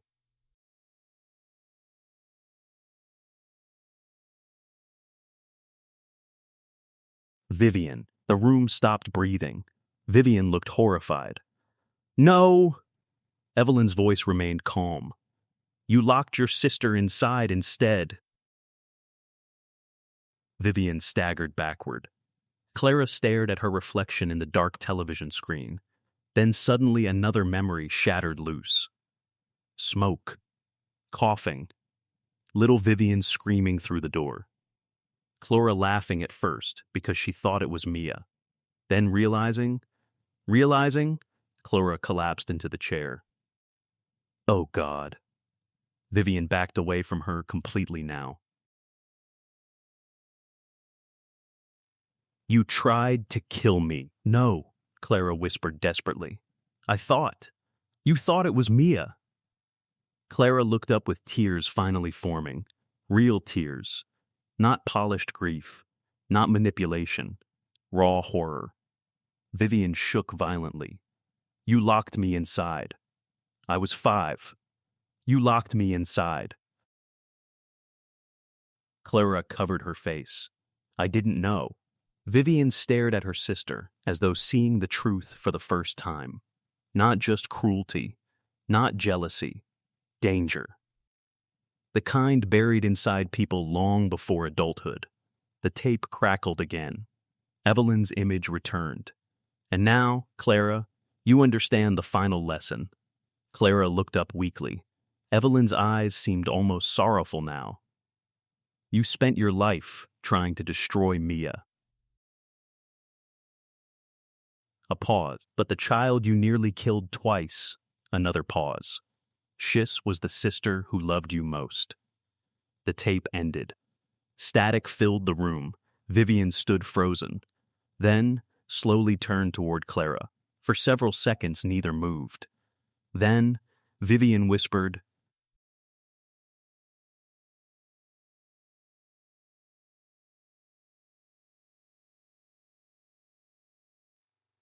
Clara reached toward her instinctively. Vivian recoiled immediately. That hurt Clara more than the tape, because it was honest. Downstairs, unseen in the dark hallway beyond the office door, Rose stood silently listening to everything. Tears slid down her face again, not from victory, from grief, because after 25 years, the truth finally stood naked inside the house. And it looked uglier than revenge ever could. Chapter 4. The Architecture of Ruin. The rain did not stop for 3 days. Parkhaven seemed submerged beneath it. Water crawled down the mansion windows like veins. The gardens became black rivers of mud. The frozen lake softened into gray slush beneath the storm. as if the earth itself were beginning to exhume what had been buried there. Inside the house, no one slept properly anymore.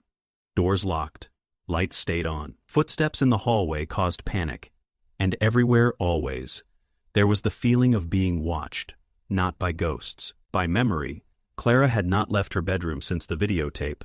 Vivian avoided mirrors entirely. Nathaniel drank too much and answered too many calls from frightened investors demanding reassurance he could no longer provide. The Park empire was bleeding publicly now. Every hour brought another headline. Park Foundation under ethics review whistleblower alleges historical cover. Up mystery heir case may involve child endangerment, and beneath all of it, spread the most dangerous thing possible. Speculation. Because people forgave crimes more easily than uncertainty. Uncertainty let imagination work, and imagination destroyed reputations faster than facts ever could. At 4:12 a.m. in the morning, Clara finally left her room, barefoot, half awake, still wearing yesterday's clothes. She moved through the dark hallways of Parkhaven like a sleepwalker drifting through the corpse of her own life. The videotape had broken something inside her, not emotionally, structurally. For years, Clara survived by believing she understood herself. Even her worst actions had existed within a framework she controlled. Now that framework was collapsing, because she remembered the fire clearly now. Too clearly, little Vivian screaming behind the nursery door, Clara laughing at first because she thought it was Mia, then smoke thickening, then panic, then grandmother arriving before anyone else, Evelyn ripping the door open, Vivian unconscious on the floor, and Clara standing frozen while grandmother looked at her with absolute horror. Not anger, not confusion, recognition. As if Evelyn had suddenly seen the adult Clara would someday become. That memory now lived inside her like poison. Clara reached the grand staircase and stopped. Someone sat below in the darkness, Rose or Mia. Whatever she was now. The housekeeper sat quietly beside the cold fireplace wearing a gray sweater, reading one of Evelyn's old journals beneath a single lamp. She looked peaceful. That enraged Clara immediately. "How are you calm?" Rose looked up slowly. "I am not." "Yes, you are." "No," Rose said softly. "I am just finished hiding." Clara descended the stairs carefully. The mansion creaked around them. Rain hammered the windows. "You planned this?" Rose closed the journal gently. "Number grandmother did. You helped her." "Yes," Clara laughed bitterly. "So what now? You destroy us, take the money, tell the world we were monsters at 5 years old?" Rose studied her carefully. The answer mattered. Because beneath Clara's rage, she saw something else emerging now. Fear. Not of prison, not of scandal. Fear of herself. Rose spoke quietly. "You know what I remember most about the fire?" Clara's face tightened. "Number. You came back." Clara froze. Rose continued softly. "After grandmother pulled Vivian out, you ran into the smoke trying to find her again." Clara stared. "That's not true." "It is. Number. You were screaming Vivian's name." Clara backed away immediately. Number Rose stood slowly now. "You thought she was dead because of you." Clara's breathing turned uneven. "That isn't what happened." "Yes," Rose whispered. "It is." Another memory surfaced violently. Clara coughing in smoke. Tiny hands burning against hot metal, screaming for Vivian, crying, begging. Clara staggered backward into the staircase railing. "No." Rose stepped closer. "You spent your whole life remembering only the worst version of yourself." Clara looked horrified. Because it was true, partly. The rain outside deepened. Rose's voice remained gentle now. "You were dangerous as a child, angry, jealous, cruel sometimes." Clara laughed shakily. "Sometimes? But you also tried to save Vivian? That doesn't erase anything." "No," Rose agreed. "It doesn't." The silence between them grew unbearable. Then, Clara whispered, "Why are you doing this?" Rose looked toward Evelyn's journal. "Because grandmother thought guilt without truth becomes rot." Clara's eyes filled suddenly. "I was 5. Rose nodded slowly. "Yes." And for the first time since the will reading, Clara began crying not from fear, but from exhaustion. Upstairs, unseen in the shadows of the balcony corridor, Elise watched everything. She remained perfectly still. The actress, the false Mia, the weapon Evelyn created. And for the first time since accepting the role, Elise felt uncertain, because this was no longer revenge, not entirely. Something stranger was happening inside Parkhaven now. The family was not simply collapsing, it was remembering. And memory was making monsters look painfully human. That frightened her more than hatred ever could. At sunrise, Daniel Mercer returned to the estate. He looked worse than before. Unshaven, agitated, paranoid. He carried 3 folders beneath his arm and immediately demanded to see Clara privately. Nathaniel intercepted him first in the entrance hall. "You look terrible." Mercer ignored the comment. "W, here is your sister?" Nathaniel frowned. "What happened?" Mercer lowered his voice. "I think someone's been inside my hotel room." Nathaniel blinked. "What?" Photographs moved, files copied, emails accessed. Nathaniel stared. "You think Mia did it?" Mercer hesitated. Number that answer surprised Nathaniel. "Then who?" Mercer looked toward the upper staircase where Rose had just appeared carrying fresh linens. His eyes narrowed slightly. "The maid." Rose continued walking calmly. Invisible again. But Mercer no longer trusted invisibility. Not after seeing those old photographs. Not after reading page 4. He turned back to Nathaniel. "I need access to the basement archives." Nathaniel frowned. "Why?" "Because I think your grandmother hid more than one child in this house." Nathaniel went cold. "What does that mean?" Mercer lowered his voice further. "The nursery fire report was altered." Nathaniel stared. "How?" "The original report mentions a second child inside the room before the fire spread." Nathaniel's stomach tightened. "Mia?" Mercer shook his head slowly. "Number then." "You," the words hit like a physical blow. Nathaniel stepped back. "That's impossible. According to the report, you disappeared for nearly 8 minutes during the fire." Nathaniel's mind reeled instantly. He remembered nothing about that night, nothing except smoke and adults screaming. Mercer continued. "One witness claimed Clara pulled you from a storage corridor beside the nursery." Nathaniel stared blankly.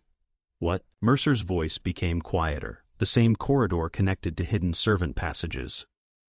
Nathaniel looked toward Rose again instinctively, and suddenly something shifted inside him. A memory, very faint. Little hands pulling him through darkness. A woman's voice whispering. "Stay quiet, stay quiet," Nathaniel whispered. "Oh my God." Mercer watched him carefully. "You remember something." Nathaniel pressed both hands against his temples. "No, not clearly." Mercer leaned closer. "I think your grandmother started hiding children inside this house long before Mia disappeared officially." Nathaniel looked horrified. "Why?" Mercer answered. "Honestly, because she was terrified of Clara." At noon, Elise received a call from Mr. Vale. "You need to leave soon." Elise frowned. "What changed?"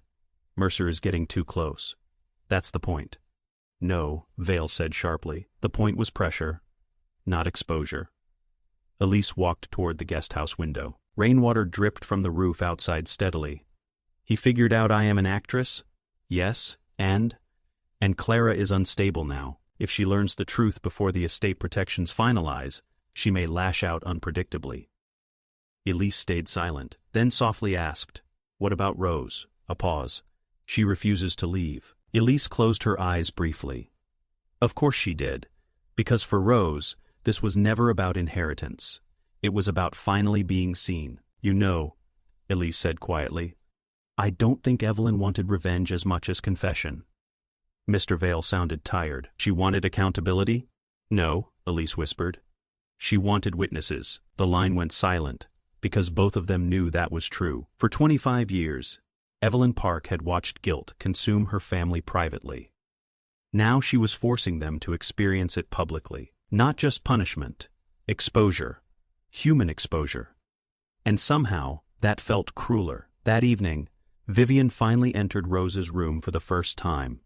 The small servants' quarters stunned her immediately. Not because they were ugly, because they were tiny. 22 years. 22 years. Her sister lived inside a room barely larger than a closet, while serving the family who erased her. Vivian stood frozen near the doorway. Rose folded laundry calmly on the bed. "You should knock." Vivian almost laughed through her tears. "You used to come into my room every day without knocking." Rose nodded faintly. "Yes, The shame of that nearly crushed Vivian outright. She stepped further inside slowly. I didn't know. I know. No, Vivian whispered desperately.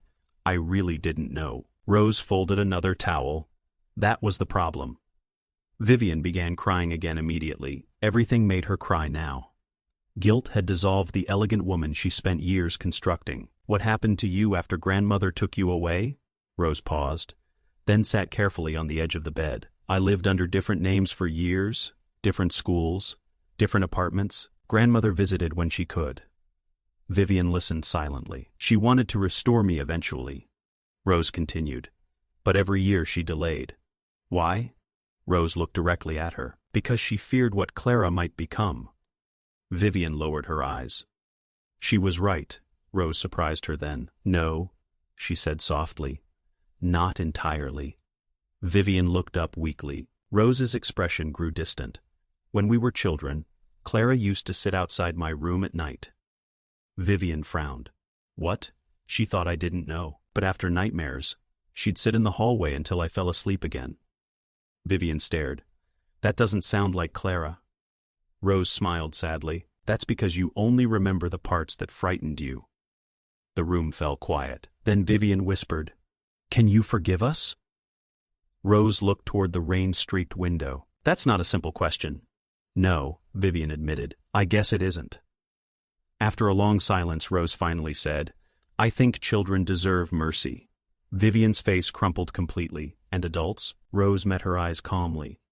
I am still deciding. Downstairs, Clara entered the basement archives alone. Mercer's comments about hidden passages had infected her thoughts badly enough that she could no longer ignore them. The basement smelled of mildew and old stone. Rows of preserved documents lined metal shelves, stretching into darkness. The Park family had documented everything for generations: taxes, land deeds, marriages, political bribes hidden as charitable contributions. History preserved through paper. Clara moved deeper until reaching the oldest section. Then she found it, a blueprint tube. Parkhaven, original architectural plans. She unrolled the pages across a large table and froze. Hidden passages, dozens of them. Narrow corridors running behind walls throughout the mansion. Servant routes, observation spaces, listening chambers. Evelyn's grandfather had built Parkhaven like a surveillance machine. Clara's pulse quickened. Then she noticed something else. One passage connected directly from the nursery wing to the servants' quarters. Another memory struck suddenly. Small feet running through darkness. Grandmother whispering, Don't let Clara see you tonight. Clara gripped the table edge hard. Number no. Had Evelyn already started hiding Mia before the lake? Had she known something was wrong earlier than anyone realized? The thought horrified her, because it meant grandmother may have been watching Clara deteriorate for years. Another memory surfaced. Evelyn once saying quietly at dinner, Some children are born lonely, others are born hungry. At the time, Clara thought it was philosophy. Now she wondered if it had been diagnosis. A sound behind her made her turn sharply. Mercer stood in the shadows holding a flashlight. You found them. Clara stared coldly. How long were you standing there? Long enough. He stepped closer. The hidden corridors explain everything? No, Clara whispered. They explain grandmother. Mercer studied her. You are afraid. Clara laughed bitterly. You have no idea. Mercer lowered his voice. I think Evelyn manipulated all of you from childhood onward. Clara's eyes flashed. She had reason. Maybe, but look at this place. He gestured toward the blueprints. She built a house designed for secrecy and observation. Hidden passages, listening chambers, isolated rooms. Clara said nothing. Mercer stepped closer again. What if she kept the trauma alive intentionally? That landed hard. Too hard. Because somewhere deep inside Clara, the thought had already begun forming. What if Evelyn never wanted healing? What if guilt itself became her weapon? Mercer continued carefully. The actress was hired to destabilize you psychologically. Yes. The real Mia hidden as a servant. That's emotional warfare. Clara looked away. And the tapes, Mercer said softly. The journals, the staged revelations. The rain thundered above them now. Mercer's voice became almost sympathetic. She raised all of you inside a mausoleum of memory, Clara whispered. She loved Mia. Mercer nodded slowly. Yes? Then, but obsession and love aren't always different things. For several seconds Clara could not breathe properly, because the investigator had just spoken aloud the one thought she feared most. That Evelyn Park's revenge may not have begun after death. It may have begun 25 years earlier. Upstairs, Nathaniel entered Evelyn's bedroom for the first time since her funeral. The scent of lavender still lingered faintly. Everything remained untouched. He moved slowly through the room until reaching the wardrobe mirror, then stopped. A note rested against the glass. Nathaniel, you were the only one I never stopped hoping for. His stomach tightened instantly. He unfolded the note completely. Inside lay a small brass key and one sentence written beneath it. The truth lives beneath the chapel. Nathaniel frowned. Beneath the chapel? Parkhaven's private chapel sat detached from the main estate near the gardens. Built in the 1920s, rarely used now. His pulse quickened.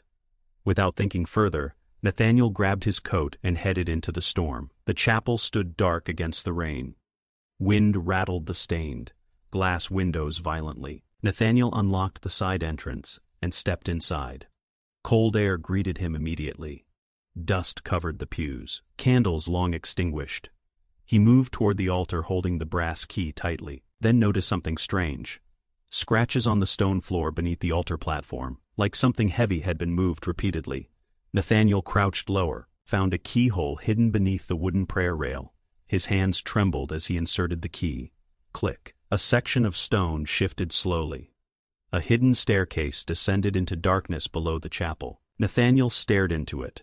Cold air drifted upward, carrying the smell of old paper, and something else, mildew, age secrets. He descended carefully. At the bottom waited a hidden room.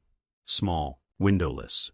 Shelves lined every wall, boxes, photographs, tapes, medical files, surveillance journals, thousands of pages documenting the Park family across decades. Nathaniel went cold. Evelyn hadn't merely monitored the family. She had archived them. Obsessively, systematically, like a scientist preserving evidence. Then he saw the final shelf, Mia. The label alone nearly stopped his heart. Nathaniel approached slowly, opened the first box. Inside lay hundreds of drawings, children's drawings. Most depicted the same thing repeatedly. A lake, 3 girls, and always one girl standing alone. Nathaniel turned another page, another, then found a final drawing done in shaky crayon. The housekeeper, older, serving tea. Above her, written in childish handwriting, "No one sees me now." Nathaniel sat down hard on the floor, because the date beneath the drawing was impossible. Mia had drawn it before officially disappearing. As a child, she already knew what she would become. Upstairs in the mansion, Clara suddenly screamed. Not from fear, from realization. She burst into Rose's room moments later, wild-eyed and shaking. Rose stood immediately. What happened? Clara looked genuinely terrified now. The chapel, Rose froze. What? Clara grabbed her wrists hard. Here is something under the chapel. Rose's face lost color instantly. Number, you know about it. Rose pulled away sharply. Number, but the lie came too fast. Clara saw it immediately, and suddenly she understood. The hidden room, the surveillance, the journals, the manipulation. Evelyn had not simply protected Mia. She had turned the entire family into subjects inside a lifelong psychological experiment. And somewhere beneath Parkhaven, the full truth was waiting. The architecture of ruin had been there all along, built directly into the house. Chapter 5. The Room Beneath the Chapel. Nathaniel did not realize he was crying until one of the tears struck the drawing in his hand. It landed directly over the little crayon figure labeled "No One Sees Me Now." He stared at it in silence. The hidden chamber beneath the chapel seemed impossibly still around him, as though even sound feared disturbing what Evelyn Park had buried there. Boxes filled every wall from floor to ceiling. Decades of observation, records, transcripts, letters, private reports, psychological evaluations, entire sections labeled by family member Clara, Vivian, Nathaniel, Mia. Nathaniel slowly stood again. His breathing had become shallow. This wasn't a hidden archive, it was a confession, or maybe an indictment. He opened another file from the Mia section. Inside lay school records under false identities. Photographs from different cities, handwritten progress notes from therapists, medical summaries, and dozens of letters Evelyn never sent. My dearest Mia, today you turned 9. I watched from across the street while you exited school. You looked happy for 6 minutes before glancing behind yourself again. I am sorry. Your childhood became a series of exits. Nathaniel closed his eyes briefly. Another letter Mia asked me today, whether monsters know they are monsters. I told her no. That answer frightened me after I spoke at another. Clara asked where Mia is every Christmas, though she pretends not to care. Nathaniel lowered the papers slowly. His grandmother had loved them all. That was the tragedy. But she had loved them unevenly, and uneven love inside powerful families became catastrophe.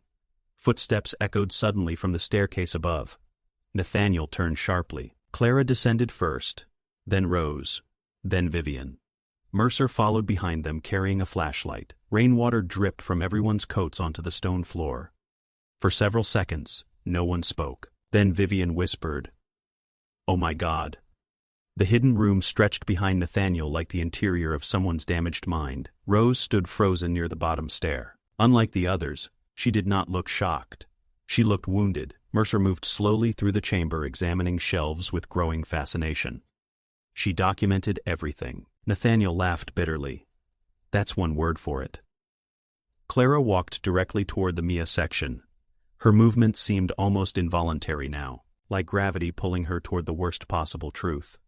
She opened one box. Inside lay videotapes, each labeled carefully. Mia age 7, Mia age 10, Mia age 15. Mia, return preparation.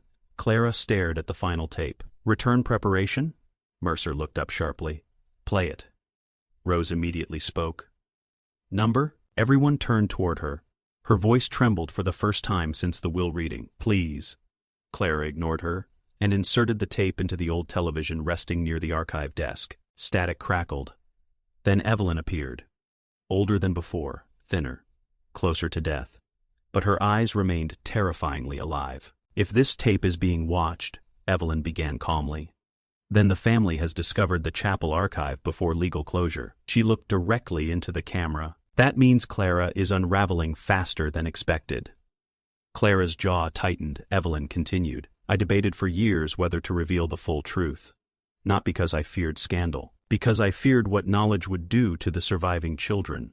Mercer folded his arms. Surviving children, he murmured. Evelyn kept speaking. The lake was not the beginning. The room went still. Rose closed her eyes immediately. Clara stared at the screen without blinking. Evelyn's voice softened. It began when Mia was 3, Vivian whispered. No, the tape continued. Clara displayed early behavioral instability, long before the drowning attempt. Jealous fixation, emotional fragmentation, possessive dependency toward Vivian, increasing hostility toward Mia. Clara laughed once under her breath. Not because it was funny, because it sounded clinical, like a diagnosis she had spent decades trying to outrun. Then, Evelyn said the sentence that changed everything. I consulted physicians privately regarding Clara's condition. Mercer straightened instantly. Nathaniel looked confused. What condition? Evelyn answered him from the screen. Early, onset conduct pathology with dissociative features. The room fell silent. Vivian looked at Clara slowly. Number, Clara whispered. Turn it off. No one moved. Evelyn continued calmly. The specialists believed Clara's behavior could improve through treatment and environmental separation from perceived emotional threats. Rose lowered her head. Mia became that threat. Nathaniel looked horrified. You sent her away because of Clara? Evelyn's face filled the screen again. Yes. Clara staggered backward like she'd been struck. Number. But the denial sounded weak now. Childhood memories kept surfacing too quickly for her to control. Broken toys, dead birds hidden beneath floorboards, Vivian crying because Clara threatened children at school who touched Mia's belongings, the strange blackouts after emotional outbursts. The period she remembered only partially. Mercer's voice lowered. Jesus Christ, Evelyn continued. The lake incident forced me to act permanently. I feared Clara would eventually kill one of her siblings if left untreated. Vivian covered her mouth in horror. Nathaniel stared at Clara, but Rose looked only sad, not shocked. Sad, like someone hearing an old wound described clinically. Then Evelyn said, "But Clara was not born evil." The room froze again, because even now, after everything, Evelyn defended her. Evelyn leaned closer to the camera. She was born damaged by a family that weaponized affection across generations. I failed her long before she failed Mia. Clara's face crumpled. That sentence hurt more than condemnation. Mercer spoke quietly. "She knew." Rose nodded faintly. "Yes." Nathaniel looked toward her sharply. "You knew about the diagnosis?" Rose answered honestly. "Not fully." Vivian whispered. "So grandmother blamed herself," the tape continued. "I created the false death because the family required a ghost. Without death, the guilt would fade. Without guilt, Clara would never confront herself honestly." Mercer laughed in disbelief. "So she psychologically tortured the entire family for 25 years. Evelyn's expression hardened. "No," she said calmly. "I preserved consequences." The investigator shook his head slowly. This woman was insane. Rose spoke immediately. Everyone turned toward her. Tears finally filled Rose's eyes openly now. She was afraid. The tape crackled softly. Then Evelyn delivered the final revelation. The actress, Elise Hart, was hired not simply to impersonate Mia. Clara looked up sharply. She was hired to become the version of Mia Clara feared most. Elise, the false sister, the punishing ghost, the embodiment of consequence itself. Evelyn continued. "I needed Clara to confront guilt externally before she could survive confronting it internally." Mercer muttered under his breath. My God, the tape neared its end now. Evelyn looked tired suddenly. "Older, closer to death, if you are watching this together," she said softly. "Then perhaps there is still hope," Clara whispered. "Hope." Evelyn's eyes seemed almost unbearably sad now. "For all of you." Then the screen went black. Silence swallowed the chamber. No one moved. No one breathed properly. Rain echoed faintly above through the chapel stones. Finally Mercer spoke first. "This changes everything legally." Nathaniel rounded on him instantly. "That's your response?" Mercer spread his hands. "I am telling you reality. Childhood psychiatric pathology complicates criminal accountability." Vivian looked sick. Clara remained motionless near the television, like someone whose skeleton had been removed internally. Rose walked slowly toward her. Everyone watched carefully, because no one knew anymore whether Clara was dangerous or broken or both. Rose stopped inches away. Clara whispered without looking up. "She thought I would kill you." Rose answered softly, "Yes?" Clara's breathing turned uneven again. "Did you?" Rose hesitated, then answered honestly, "Sometimes." That honesty shattered something. Clara finally looked at her fully. Not at the servant, not at the victim, at her sister, the real one. And for the first time in 25 years, Clara allowed herself to remember everything without editing it. Mia bringing her blankets during nightmares. Mia defending Vivian at school. Mia sitting beside her silently after tantrums because everyone else avoided her afterward. Mia loving her despite fear. Clara began shaking violently. "I tried so hard not to hate you." Rose's eyes filled immediately. "I know. You were everything grandmother wanted." "No," Rose whispered. "I was everything grandmother worried about losing." Clara covered her face. And then finally, the most terrifying woman in the Park family collapsed completely. Not elegantly, not dramatically. Ugly sobbing, body folding inward. Years of guilt detonating all at once. Vivian immediately cried harder seeing it. Nathaniel turned away. Mercer looked deeply uncomfortable, but Rose knelt beside Clara slowly, not forgiving, not condemning, simply present. Clara whispered through tears.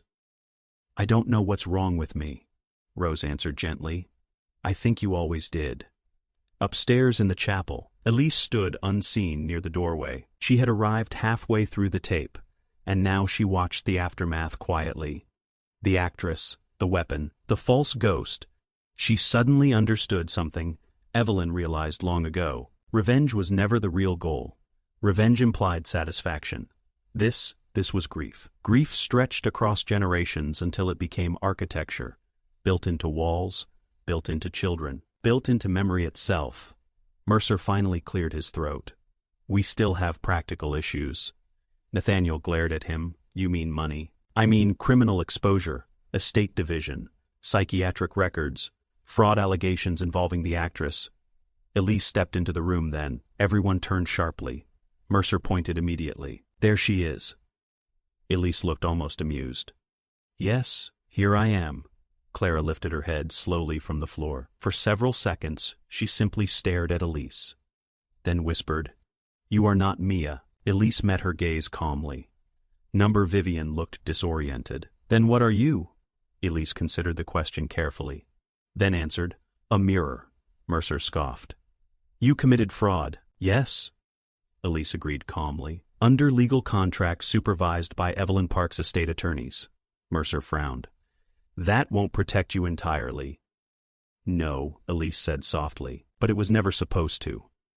She looked toward Clara. Evelyn didn't hire me to steal your inheritance. Clara's eyes remained hollow. She hired you to scare me. Yes, that honesty filled the chamber heavily. Nathaniel looked at Elise carefully. Did you hate us? Elise surprised him. Number Vivian whispered, Why not? Elise glanced toward Rose. Because I met the real victim. The room went silent again. Rose lowered her eyes. Elise continued softly. She didn't want revenge. Not really. She wanted acknowledgement. Mercer muttered, That's convenient. Rose looked at him sharply for the first time. No, she said quietly. It's true. Everyone stared at her. Rose took a slow breath. I spent years imagining what revenge would feel like. Her voice remained calm despite tears. I thought I wanted Clara destroyed. I thought I wanted Vivian exposed publicly. She looked toward both sisters now, but hatred gets heavy after enough years. Vivian began crying again. Clara simply watched her in silence. Rose continued. And eventually I realized something terrible. Nathaniel asked softly, What? Rose looked around the hidden chamber, at the journals, the tapes, the records, the surveillance. The family was already punished. Those words settled into everyone differently.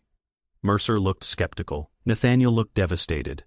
Vivian looked relieved and horrified simultaneously. But Clara looked like someone hearing mercy for the first time and not believing she deserved it. Rose stood slowly now. I don't want the money. Everyone froze. Mercer immediately frowned. What? Rose looked toward Mr. Vale's absent chair as though imagining him there. Grandmother offered me control of everything privately years ago. Nathaniel stared. You turned it down. Yes. Why? Rose answered simply. Because I didn't want Parkhaven. She looked around the hidden chamber again. I wanted my childhood. The truth of that sentence broke whatever defenses remained in the room. Vivian covered her face entirely. Nathaniel sat heavily against the archive table. Even Mercer looked away. Clara whispered, I can't undo it. Rose met her eyes gently. Number. Clara started crying again immediately, and this time Rose reached forward carefully and held her. Not because Clara deserved it, not because forgiveness erased damage, but because the cycle had to stop somewhere. Upstairs, thunder rolled across the estate. Rain battered the chapel windows violently, and beneath Parkhaven, inside the hidden chamber built from secrets and guilt and impossible love, the Park family finally stood inside the truth together. Not healed, not redeemed, but exposed, which was the closest thing to honesty any of them had ever known. 3 months later, Parkhaven stood empty. The estate had been dissolved publicly through settlement agreements and charitable liquidation overseen by the courts. The Park Foundation survived in reduced form under independent management. Most of the family fortune vanished into medical charities, trauma recovery programs, and childhood psychiatric research institutions funded anonymously through trusts. Rose established quietly before disappearing from public view again. Clara entered long-term psychiatric treatment voluntarily. For the first time in her life, she stopped trying to control what she was. Vivian moved overseas. Nathaniel resigned from the foundation entirely. Mercer wrote a book proposal no publisher fully believed, and Elise Hart returned to theater work under a different name. Sometimes audiences watched her performances and cried without understanding why her grief looked so real. Only one room in Parkhaven remained untouched before the property sold.